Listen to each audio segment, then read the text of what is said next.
There was a man who spent 20 years trying to become someone else, not because he hated himself, because everywhere he looked, somebody seemed to be doing better. A former classmate had a bigger house. A friend had a better career. Someone younger was already financially successful. Someone his age looked healthier, happier, and more confident. And every night, when the house became quiet, he asked himself the same question: what am I doing wrong? But one evening, something happened that changed the way he saw his entire life. He was sitting alone in his car after work, scrolling through his phone. One person had just announced a promotion. Another had posted pictures from an expensive vacation. Someone else had shared a beautiful family photo. He stared at the screen for a few seconds, then he turned the phone off. And for the first time, he asked a completely different question. What if none of these people are actually my competition? That question was the beginning of his freedom, because sometimes the person destroying your confidence isn't another person. It's the version of yourself that keeps looking sideways. And if you've ever felt behind in life, if you've ever looked at someone else's success and quietly wondered why your life doesn't look like theirs, then stay with me. Because by the end of this video, I want you to see comparison differently, not as a harmless habit, but as one of the biggest distractions standing between you and the person you're capable of becoming. And we're going to replace it with something much stronger, the mindset of a person who acts like they're already worthy of the life they're building. Think about the last time you compared yourself to someone. Maybe you saw somebody your age buying a home. Maybe you watched someone younger build a successful business. Maybe you met an old friend who seemed to have everything figured out. At first, you were happy for them. Then something subtle happened. You went home and looked at your own life differently. Your accomplishments suddenly felt smaller. Your progress suddenly felt slower. Your life suddenly felt ordinary. That's the trap. Comparison doesn't always attack you loudly. Sometimes it whispers. Look at what they have. Look how far they've gone. Look at where you should be. And if you listen long enough, you start believing that your life is a failure simply because someone else's life looks successful. But here's what you have to remember. You're comparing your entire life to a tiny piece of someone else's. You see the promotion, you don't see the years they spent struggling. You see the new house, you don't see the sacrifices behind it. You see the confident person standing on stage. You don't see the moments when they questioned themselves. You see the result. You don't see the road, and that road matters, because everyone has a road you cannot see. One of the most damaging thoughts you can carry is, I'm behind. Behind whom? Behind what schedule? Who decided that by 30 you must have everything figured out? Who decided that by 40 you must have reached your highest point? Who decided that starting over at 50 means you failed? Nobody gave you a universal timeline, yet somehow we act as though there is one. At 25, you think you're behind because someone is 30 and successful. At 35, you think you're behind because someone is 40 and wealthy. At 50, you think you're behind because someone retired early. And if you don't stop this pattern, you can spend your entire life chasing a finish line that was never yours. The Stoics understood this. They didn't tell people to control the world. They taught them to control their response to the world. You cannot control how quickly another person succeeds, but you can control what you do with today. You can control your discipline, your effort, your decisions, your character, your attention. And that brings us to something extremely important. The moment you stop measuring your life against other people, you get your energy back.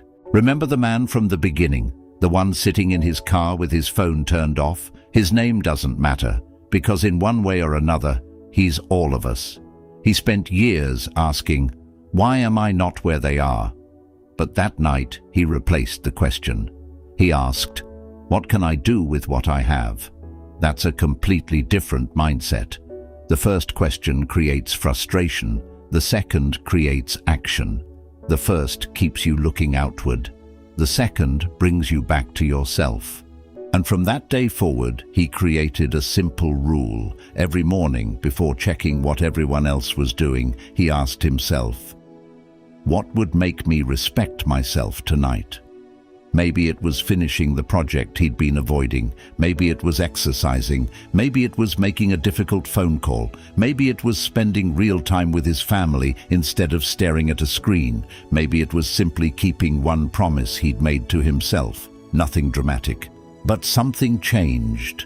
He stopped trying to look successful and started becoming successful in the ways that actually mattered to him. Now let's talk about the title of this video. Act like you're the best. That does not mean walking around believing everyone else is beneath you. That's arrogance. And arrogance is often insecurity wearing expensive clothes. Acting like you're the best means something completely different. It means you stop treating yourself like you're second class. You stop entering rooms apologizing for your existence. You stop assuming everyone else is more capable. You stop waiting for somebody to give you permission to believe in yourself. You start carrying yourself with quiet confidence. You tell yourself, "I may not know everything, but I can learn. I may not be where I want to be, but I'm moving. I don't need to be better than everyone. I need to become better than I was." That is real confidence. It doesn't scream. It doesn't need attention. It doesn't need applause. It simply works. Here's where the story gets interesting. Most people think confidence comes from beating other people. It doesn't. Real confidence comes from keeping promises to yourself. Think about it.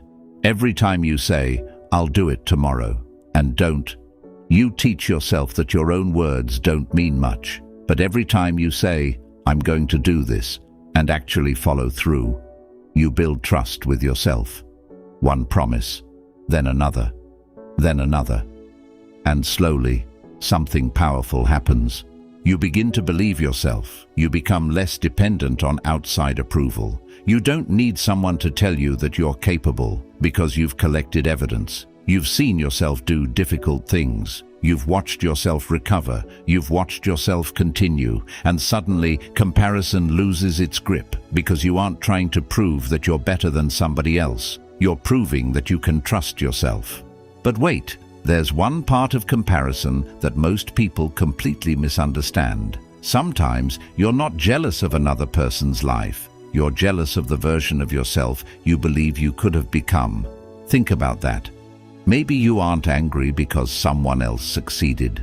Maybe their success reminds you of a dream you abandoned, a business you never started, a skill you never developed, a book you never wrote, a healthier life you kept postponing, a relationship you never repaired, a goal you kept saying you'd pursue someday. And that's why their success hurts.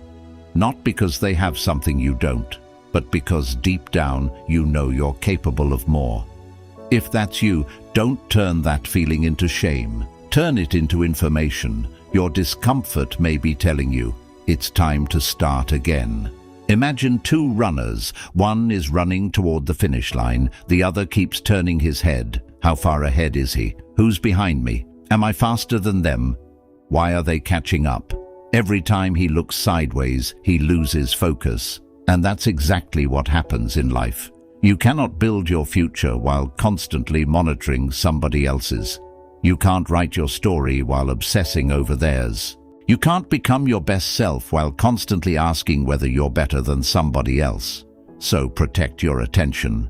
Your attention is one of the most valuable things you own. Don't give it away to people you don't even know. Don't spend hours watching strangers' lives that make you dislike your own. Use that energy. Read, exercise, learn, build, create. Call someone you love. Work on the dream you keep postponing. Do something that makes tomorrow better than today. There's another kind of comparison that quietly destroys relationships. The need to prove yourself. You walk into a room and immediately start measuring yourself. Who's smarter? Who's richer? Who's more attractive? Who's more successful? Who's getting more attention? But here's the strange thing. The person who genuinely knows their worth doesn't need to win every room. They can let someone else shine. They can congratulate someone else's success without feeling smaller. They can listen without turning everything into a competition. They can say, "You did a great job," without secretly thinking, "But I'm better." That's maturity, and that's Stoic strength. You don't need to diminish someone else's light to protect your own. This is where everything comes together. Instead of asking, "How do I become better than them?" ask, "What kind of life would make me stop wishing I had someone else's?" Maybe your answer is financial freedom. Maybe it's health. Maybe it's family. Maybe it's peace. Maybe it's meaningful work. Maybe it's simply waking up without feeling like you're constantly chasing approval. Whatever it is, define it. Because if you don't define success for yourself, society will define it for you. And society will always move the goalpost. More money, more followers, more possessions, more recognition, more status. You'll reach one goal and immediately be told you need another. So decide what enough means to you. Decide what matters, then build toward that quietly. Here's a simple rule I want you to remember. Don't compare your chapter 1 to somebody else's chapter 20.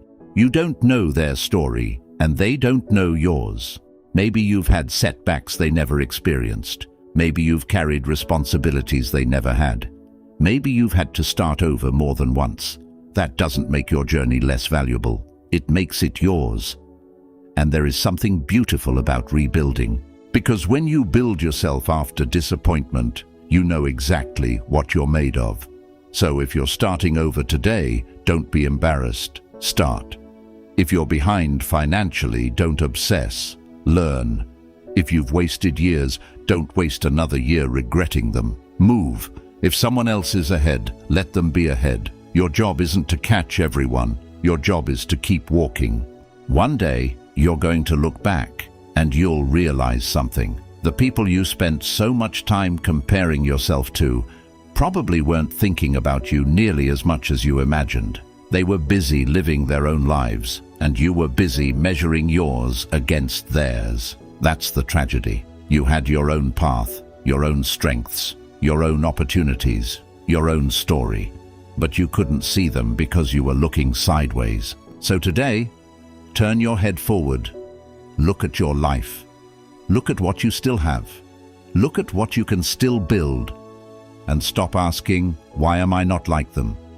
Ask, "Who can I become?" Stop asking, "Why am I behind?"